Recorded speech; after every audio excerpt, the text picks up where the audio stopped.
sasa Chadema. Haya bana, taarifa nyingine kwenye Mwananchi wameandika ile taarifa ya adaiwa kujifungua mtoto kisha kumuua kwa kumfunika kwenye ndoo.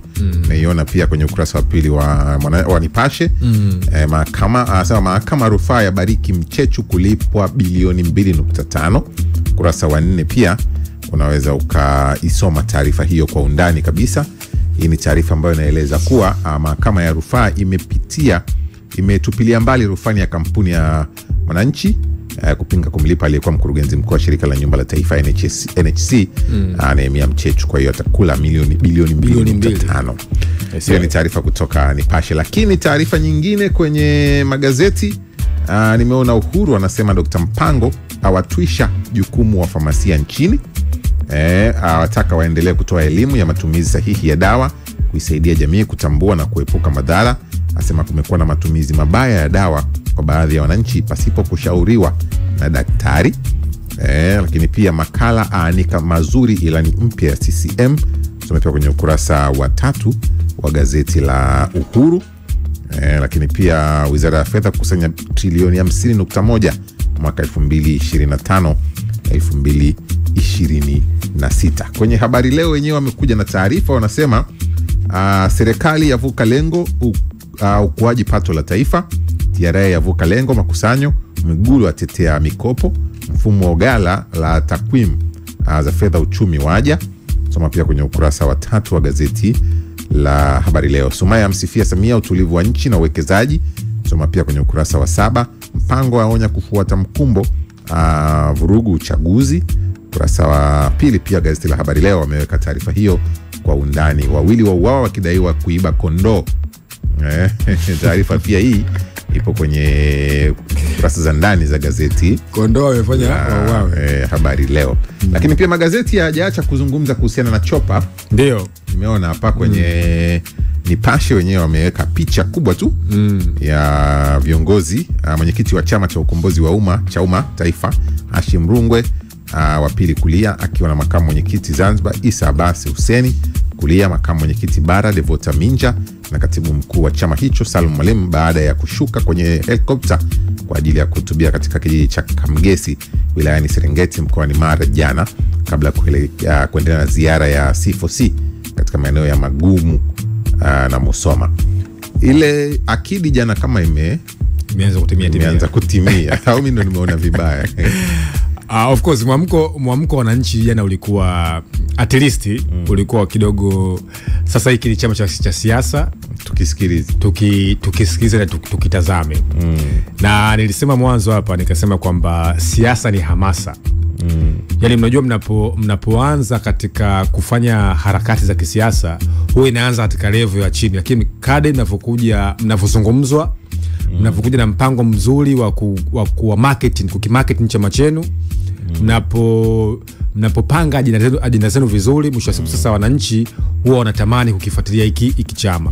Kwa hiyo hamasa inapoanzishwa, inapopanda, wananchi wanapata hiyo mvuto wa kukifuatilia.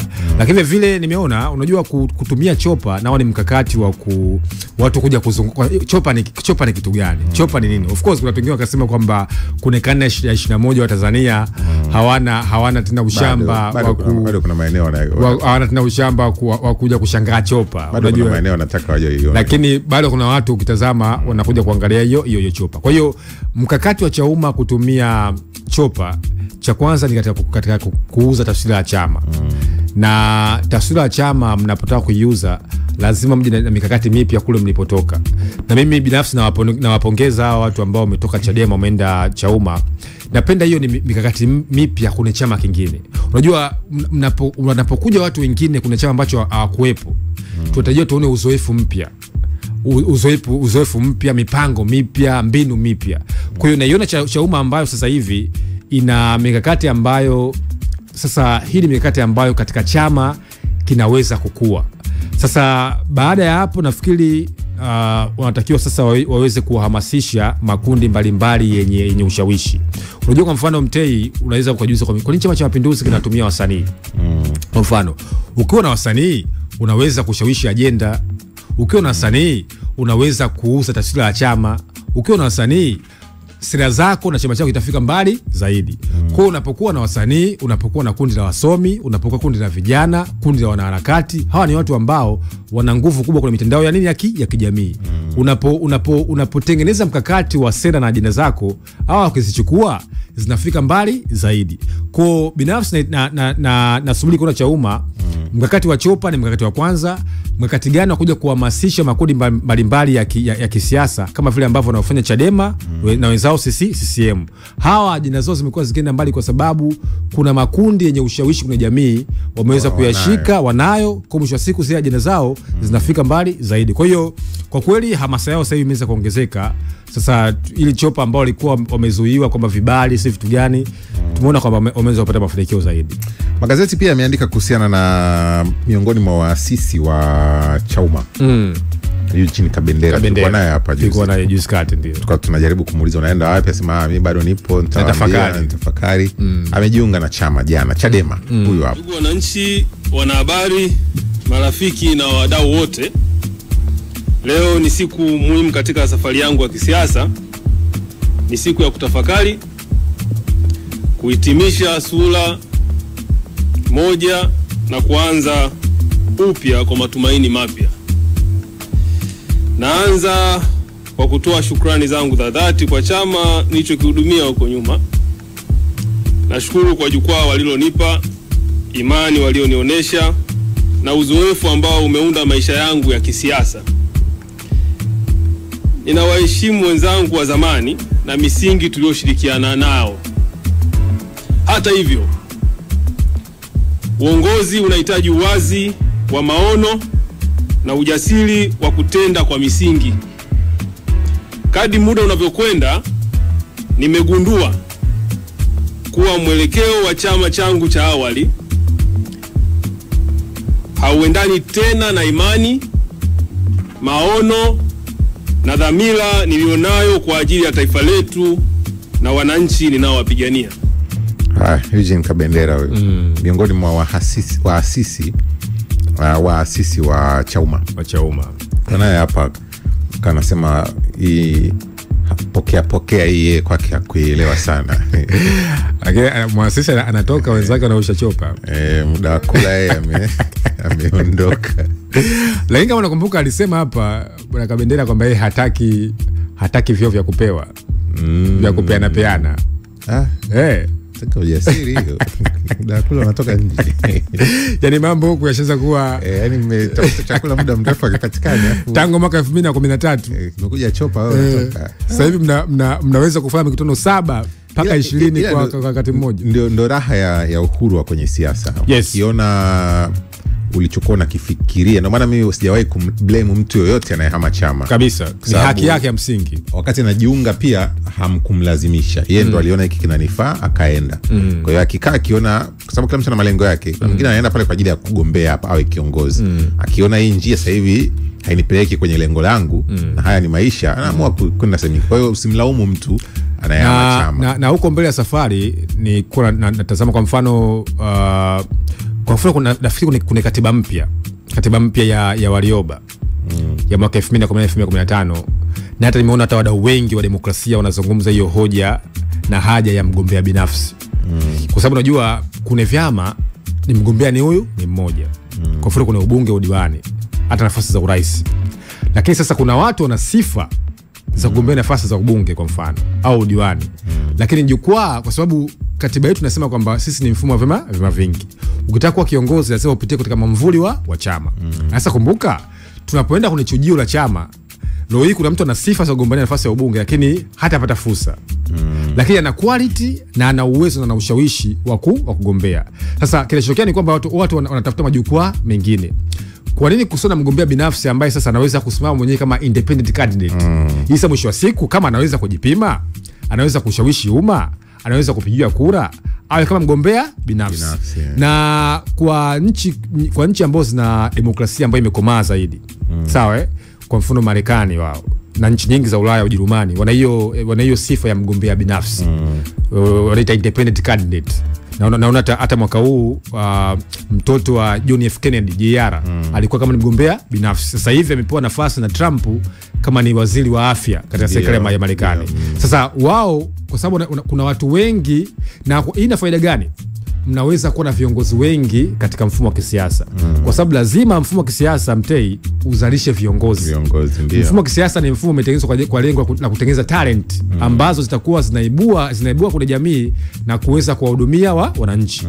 Mfumo wetu wa kiongozi umejengwa kwamba lazima watu wapitie kwenye mvuli wa kisiasa, wagombanie. Sasa na ili chujio kitazama kama linaweka mipaka, kwa nini chujio hili lisiwe na mazingira ambayo watu wakijipima wakiwa na uwezo washawishi umma na wapigiwe kula kama wagombea binafsi? Haya bwana, tunaendelea kutazama yaliyopo kwenye magazeti, na nataka nikusikilizishe kidogo. Jana wakati mkutano wa Chauma pale unaendelea, sababu magazeti pia yamezungumza kuhusiana na mkutano huo. Miongoni mwa waliozungumza pale ni katibu mkuu wa chama cha Chauma Salum Mwalimu. Hatutocheka na CCM, hatutowaringia CCM, hatutosusia CCM. Siasa zote kujengwa kwa maneno makali kwenye hotuba majukwani. Walikuja Musoma hapa kwenye viwanja hivi, wakawaambia msajili asitushughulishe, kama anataka afute chama. Waulizeni jana umeitisha kikao cha kamati kuu kinaongozwa na nani? Walikuja Mkando, utamu wa uongo uliotangulia, wakawaambia msajili asitutishe, hawezi kutupangia. Jana wamekaa kamati kuu, waulizeni iliongozwa na nani? Waulizeni aliyekuwa katibu mkuu alishiriki hicho kikao, na naibu makatibu wakuu wameshiriki hicho kikao. Wajumbe 5 wa kamati kuu walioteuliwa na baraza kuu ambalo msajili amelibatilisha walishiriki hicho kikao. Leo wametoa maazimio ya kikao chao cha kamati kuu, na ana tabia mbaya. Nje wakija wanasema hivi, wakaenda ndani wanasema hivi. Leo wametangaza kwamba wale wote msajili ambao hawatambui na wao wamekubali hawatambuliwi, na badala yake sasa ni makaimu. Jina kwa jina. Siasa za jina kwa jina. Gundua kumbe Chauma inapambana na wengi. Nisha kusema hapa kwamba kinachotokea kwenye mfumo wetu wa kisiasa ni kwamba Chauma sasa Chadema inapata mshindani mwingine. Nisha kusema hapa kwamba hawa ambao wameotoka kwenye Chadema watakuwa wanapeleka mashambulizi katika Chadema. Yaani ambao wameenda wakina Salim Mwalimu ambao wameenda Chauma, watakuwa wanapeleka mashambulizi wapi kwenye Chadema, kwa sababu hawa ni watu ambao kuna mambo ambao wanayaamini, ndio maana wametoka kwenye chama. Kwa hiyo sasa wao sasa hivi wanajisi wapo sawa dhidi ya kule walipotoka. Kwa sasa namna gani chama gani kitakuwa kinaungwa mkono na wananchi itategemea nguvu ya hicho chama, lakini katika mfumo wa afya wa vyama vingi nafikiri sio afya nzuri, kwa sababu mnapokuwa na vyama ambavyo vina migongano nyewe kwa nyewe, hiyo inakuwa ni ushindi mkubwa kwa chama cha Mapinduzi. Ndani ya upinzani mna upinzani. Yes, ndani ya upinzani nakumbuka ni hivi vyama vingi ni vichanga. Sawa, hadi vipo scattered. Kwa sasa kama mkiwa mnashindana nyewe kwa nyewe, alafu kuna chama kumbuka kisha tangaza mgombea, washatangaza taratibu wa kuchukua fomu kwa wabunge, washatangaza makamu wa rais, wanajipanga kwa ajili ya uchaguzi. Kina nguvu kweli kweli, kina watu ambao wana ushawishi. Kwa sababu siku inakuwa ni hatari sana katika mfumo wa vyama vya upinzani. Haya bana, dakika ni 28 baada ya saa 12 kamili. Tukirudi itakuwa ni muda wa lenzi, na yako mengi kweli kweli ya kutazama huko, lakini pia tutakuja kusoma ujumbe wako ulioniandikia kupitia 0683802966. Lakini pia nimewaona wengi sana. Nimekuona Mbogo dereva bajaji akiwa pande za Kanyenye Tabora, anasema anasikiliza Super Breakfast ya East Africa Radio. Juma Simindu wa Yombo Vituka kwa Limboa, Chadema imeingia kwenye mfumo, anapambana na mahakamani, likiisha hili linakuja lile kutahamaki, uchaguzi umeisha. Anasema poleni sana. Ntunde Classic anasema Mungu ni mwema wakati wote kutoka Singida, pamoja sana natufuatilia.